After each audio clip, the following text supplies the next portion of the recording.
दर्शक बंधु आज देश और राज्य में सुना और रूपार नुआ दर आसी प्रतिदिन सुना और रूपार नुआ दर निर्धारण कर सुना और रूपा किणवा चाहते तेज भिडटी आपण बहुत गुरुत्वपूर्ण अटे कारण भिडियो मध्यम आज सुना और रूपार सठिक मूल्य के जानीपर तेज के रही आज सठिक मूल्य आसतु जाना।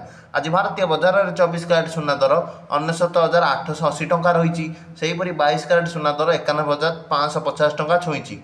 राजधानी भुवनेश्वर 24 कैरेट सुना मूल्य 10 ग्राम पिछा 99,880 टंका रही बेले 22 कैरेट सुनार मूल्य 91,550 टंका रही। सेहीपरि भाव आज मुंबई में 24 कैरेट सुनार मूल्य 99,880 टंका 22 कैरेट सुनार मूल्य 91,550 टंका रही।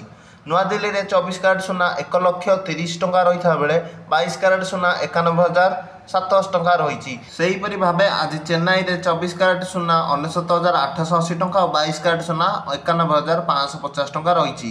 आज कलिकता में 24 कैरेट सुना 99,880 22 कैरेट सुना 91,550 टंका रही। अन्यपटे रूपा मूल्य किलो पिछा 1,15,000 टंका छुई। याद्वारा आज सुना रूपार सठिक दर दयाकोरी आम चैनल को लाइक और सब्सक्राइब कर दिंतु।